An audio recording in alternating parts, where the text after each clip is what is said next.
श्री राम। जय श्री राम। जय श्री राम। मुझे पढ़ाई में मन नहीं बैठता है। भरता नहीं है कि लगता नहीं है? लगता ही नहीं है। बेटा मन तो अपना भी नहीं लगा। पढ़ाई में मन न लगने के कुछ कारण है आज के जमाने में। पुराने जमाने की छोड़ो, आज के जमाने में सबसे बड़ा कारण है मोबाइल। मोबाइल चलाती हो आप? हाँ, बस बेटा बंद कर दो।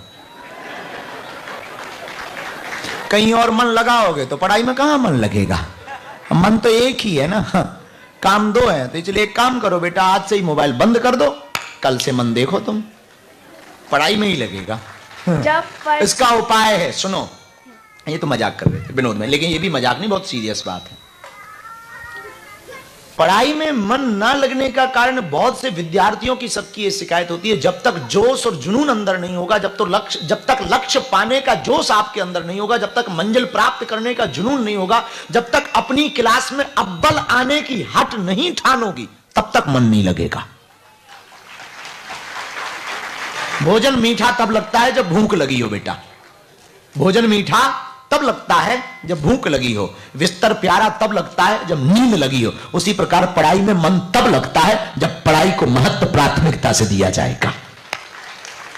तो आपको जोश और जुनून अंदर प्रकट करना पड़ेगा कि हमको हर हाल में पृथ्वी पलट जाए, मंजिल को पाना है। हर हाल में क्लास में नंबर 1 आना है। हर हाल में इंटेलेक्चुअल बनना है। हर हाल में हमको मंजिल प्राप्त करनी है। कितनी भी बड़ी मुसीबत हो, कितना भी बड़ा मन हो, कितना भी बिगड़ा हुआ मन हो, यदि जोश और जुनून हो जाए अंदर प्रकट आपके, तो मन को लगना ही पड़ता है, और मन लगता ही है और मंजिल मिलती ही है। आपने समझी बात को? हाँ, तो आज के बाद में ये हठ बना लो। तुमने कभी नाखून को देखा? नाखून कितनी बार कट जाते हैं फिर भी बढ़ना नहीं छोड़ते। बालों को देखा कभी? बाल कितनी बार भी कट जाए, मुंडा हो जाओ, फिर भी बढ़ना नहीं छोड़ते। तो जब ये दोनों लोग अपनी हट नहीं छोड़ते, तब आप पढ़ना क्यों छोड़ देते हो? जैसे ये दोनों हटीले हैं, वैसे आप भी हट पकड़ लो कि हर हाल में हमको अध्ययन करना ही करना। इसके लिए आध्यात्मिक उपाय है, रोज थोड़ा सा हो सके आप भ्रामरी प्राणायाम कर लिया करो, सूर्य भगवान को अर्घ दिया करो। किसको? भला होगा। और मोबाइल में मन मत लगाना। जब पढ़ाई कर भी लेते 2 दिन बाद भूल जाते हैं। बहुत लगता है ब्रह्मा जी ने याददाश्त की डिस्क बहुत छोटी रखी। वो भी बहुत अच्छा प्रश्न है, उसका भी उत्तर सुनो। याद स्मरण शक्ति कमजोर होने का सबसे बड़ा कारण है स्लीपिंग टाइमिंग गड़बड़,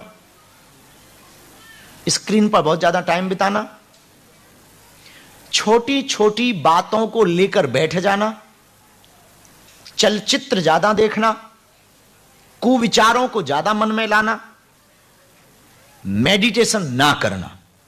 इन कारणों से याददाश्त बहुत कमजोर हो जाती है जब हम छोटी छोटी बातों को दिमाग में रखते हैं और छोटी छोटी बातों को बड़ा बना लेते हैं। सर्वोत्तम उपाय है छोटी छोटी बातें, कोई भी ऐसी बातें जो तुमको विचलित कर सकती हैं, उनको इग्नोर करना सीखो। एक। दूसरा, पढ़ने के तरीके को बदलो। याददाश्त में, अच्छा तुमको गाना नहीं भूलते होंगे? माइक से बोलो। नहीं भूलते ना? बस पढ़ाई को भी गाना बनाओ, भूलेगी नहीं। एक व्यक्ति था, लड़का, वो पढ़ता था, उसकी एक आदत थी, वो लेट करके पढ़ता था। स्कूल में गया तो उसे याद नहीं आया, तो मास्टर ने एक जोर का तमाचा मारा तो गिर पड़ा, उसे याद आ गया। तरीके हैं, भगवान करे। स्मरण शक्ति को बढ़ाने के लिए भी एक उपाय है। ये तो बातें हो ही गई। एक ब्राह्मी औषधि आती है जो गुरुकुलम में पहले पिलाई जाती थी, दूध में, गाय के दूध में पिलाई जाती थी, उसका नाम था ब्राह्मी औषधि। अभी भी मिलती है। भारत कभी जाएं, ब्राह्मी औषधि लें, पुख नक्षत्र में कंठ तक जल में बैठ करके उसका सेवन करें, किसी योग्य आचार से परामर्श लेकर के। बहुत अच्छा उसका प्रभाव होगा, हमें भरोसा है। और ये स्मरण शक्ति भी बढ़ेगी। बाकी जो उपाय बताए हैं, मोबाइल मत चलाना। मैं उधर आके आपका पैर छू लूं?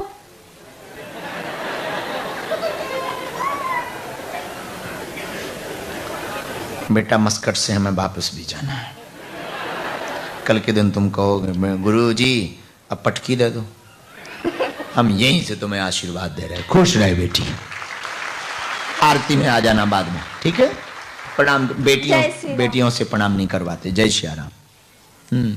कोई एक आध और दे दो भाई।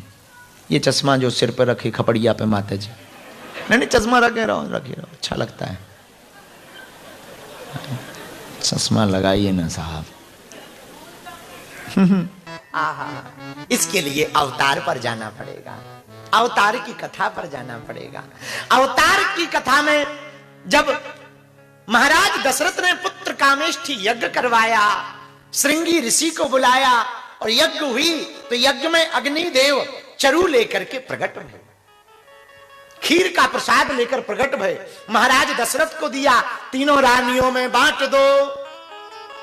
जैसे ही बांटने लगे, आधा भाग मां कौशल्या के हाथ में दिया, बचा आधा हिस्सा उसके दो भाग किए, एक हिस्सा उठाया कैकेयी के हाथ पर रखा, और जैसे ही पत्तल में कैकेयी के हाथ पर रखा, उसी समय एक गृद्धि जो पूर्व जन्म की श्रापित थी, पितामह ब्रह्मा ने श्राप दिया था, जा तू गृद्धि हो जा, वो रोने लगी, महाराज हमसे अपराध हो गया, हमें क्षमा करो। यदि गृद्धिमय जीवन रहेगा तो हमारा अप्सरा में जीवन ठीक नहीं हो पाएगा, और हम गृद्धि बने रहेंगे तो हमारा जीवन किसी काम का नहीं होगा।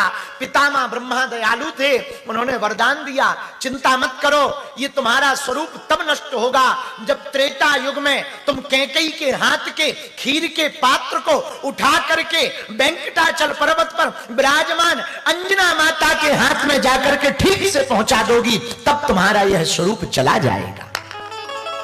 उस श्राप से श्रापित गृद्धि आई, भागी भागी आई, मां कैकेयी के हाथ के ऊपर खीर के पात्र को पकड़ा, वो झपट्टा मारा और वो खीर का पात्र पत्तल लेकर के उड़ गई। जैसे ही उड़ी तो कैकेयी रोने लगी, क्या हुआ? हमारे हिस्से की खीर के पात्र को गृद्धि ले गई है, हमारा तो भाग्य ही खराब है। दशरथ जी ने कहा चिंता मत करो, कौशल्या ने कहा चिंता मत करो। थोड़ा सा भाग कौशल्या मां ने निकाला, थोड़ा दशरथ जी ने निकाला, कैकेयी के हाथ पर पुनः रखा, बचे हुए शेष खीर के भाग के दो हिस्से किए, एक पुनः कैकेयी के हाथ में रखा, एक कौशल्या के हाथ में रखा, दोनों रानियों ने सुमित्रा को दिया। और वही गृद्धि खीर का पात्र लेकर के दौड़ी दौड़ी वेंकटाचल पर्वत, जहां भगवान वेंकटेश्वर स्वामी विराजमान हैं, वेंकटाचल पर्वत पर विराजमान मां अंजना माता भगवान सूर्य की तपस्या में संलग्न थी, वह भी श्रापित हैं। भगवान इंद्र के दरबार, महाराज इंद्र के दरबार में श्रापित थी, अप्सरा थी, वो अप्सरा थी। बीच में एक महात्मा से अवरोध हुआ, महात्मा का अपराध हो गया, महात्मा ने श्राप दे दिया, जाओ तुम बानरी हो जाओ, तुम बानरी बन जाओ। रोने लगी वह अप्सरा, महाराज हमको क्षमा करो। अप्सरा का नाम था पुंजकस्थला, पुंजकस्थला नाम की अप्सरा रोने लगी, हमको बानरी बनने का आपने श्राप दे दिया, हमें क्षमा करो, हमसे भूल हो गई। पर महात्मा का तो श्राप भी वरदान होता, गुरु का श्राप भी वरदान होता। महात्मा ने कहा देवी चिंता मत करो, हमने तुम्हें बानरी बनने का श्राप तो दे दिया, लेकिन तुम्हारी कोख से ऐसा सुत होगा जिसका चारों लोगों में परिताप होगा, और तुमको अंजना नाम से जाना जाएगा। आहा, वही वानरी बनकर के पुंजकास्थला नाम की अप्सरा माता अंजना बनी। इनका ब्याह केसरी नाम के वानर से हुआ। बहुत दिनों तक कोई संतान नहीं हुई, तो भगवान शंकर का अनुष्ठान केसरी नाम के वानर ने किया। भगवान भूत भावन प्रकट भये और कहा चिंता मत करो, कालांतर में हमारे ही तेज अंश से प्रकट, हम ही अंश लेकर के तुम्हारे घर पर पुत्र बन करके आएंगे। इधर मां अंजना वेंकटाचल पर्वत के ऊपर सूर्य भगवान को अर्घ दे रही थी। भागी भागी वो गृद्धि आई, और गृद्धि ने आकर के जैसे ही अंजना माता को सूर्य का अर्घ देते देखा, पवन का झोंका लगा, हवा का झोंका लगा, वह खीर का पात्र गृद्धि के हाथ से छूट गया, माता अंजना के हाथ पर गिर गया। माता अंजना ने सोचा प्रसाद है, किसी का दिया हुआ है, पा लेना चाहिए। उसी प्रसाद को पा लिया, उसी प्रसाद से राम जी प्रकट उधर हुए, उसी प्रसाद से हनुमान जी प्रकट हुए। इसलिए राम जी ने कहा तुम मम प्रिय